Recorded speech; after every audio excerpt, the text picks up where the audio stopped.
Warning, this video may contain disturbing images. How many of you know about Xeroderma pigmentosum? None of you? Well, you're about to find out. Xeroderma pigmentosum is a rare genetic disorder that affects both men and women in different countries, most typically the USA and Japan. This disease can cause people to have higher sensitivity to UV rays, leading to a higher chance of developing skin cancers, especially on the eyelids, lips and face. It could also lead to physiological problems affecting coordination, neurological function and seizures. It is a rare autosomal recessive mutation. This means that it's found on one of the 22 autosomes, so not the X or Y chromosomes, and is only expressed if both copies of the gene are mutated. XP, as we scientists refer to it, results from a recessive mutation in the enzymes involved in nucleotide excision repair. When UV light hits DNA, it causes two base pairs next to each other to bind together. This is called a pyrimidine dimer. Normally, there are enzymes to repair this damage. So when a mutation like UV rays hits normal cells, the pyrimidine dimers that are created are excised by these enzymes, and the DNA is repaired and then replicated. But if the UV rays hit cells with mutated enzymes, the pyrimidine dimers created are left alone, and DNA is unrepaired and continues to replicate. This build-up and an exposure to UV rays can lead to the development of cancers. Let's take a family.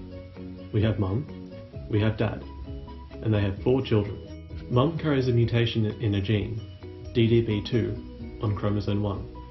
The other copy of the gene is normal. She is heterozygous because each chromosome has a different allele. Mum is unaffected by the disease because the normal gene dominates, but she is considered a carrier as she still has a copy of the mutant gene. Dad is the same. The kids vary. One of the kids may be completely unaffected, not carrying any mutations whatsoever. Both of their genes are normal, so they are homozygous dominant. 2 of the kids may be carriers of the mutation, but nonetheless unaffected, like Mum and Dad. The last one may be affected, having 2 copies of the mutated chromosome. He is homozygous recessive and is affected with the disease.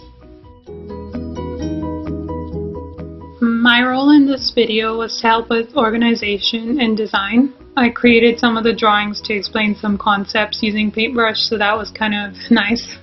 I also found music on royalty-free websites, which was interesting because there's so much of different kinds of music there. I also helped to write the script and helped with coming up with a storyboard, which was initially challenging because we didn't have a lot of free time to meet up. So we just stuck with using Facebook and meeting up and talking about the video during lab times when we had incubation times. This was a good experience for me because I learned more about cooperation and working in a team efficiently. Even if we come from different backgrounds, it's a good thing because we're able to use different skills that we have. This was it's also an interesting big experience because not many people knew about this topic like me. I didn't really know about Xeroderma pigmentosum before. Someone in our group came up with it, and we just went with that without overthinking too much, since not many people knew about it, so it was kind of an interesting topic to go with. Yeah, so that was I think overall it was a good idea and good experience. I had a good time, and I hope you enjoyed the video as well. My role in the project was to do the animations, the voices, and also arrange the movie at the end.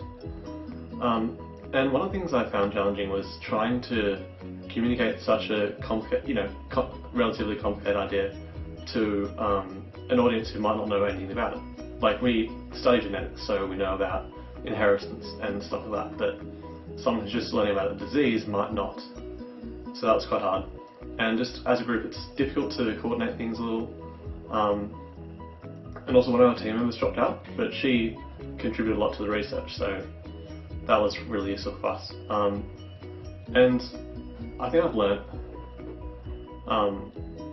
just about how UV damage occurs mechanically, because I've read about it before, but obviously I didn't know in depth, and part of that part of this project was learning about that, so that was quite interesting to me.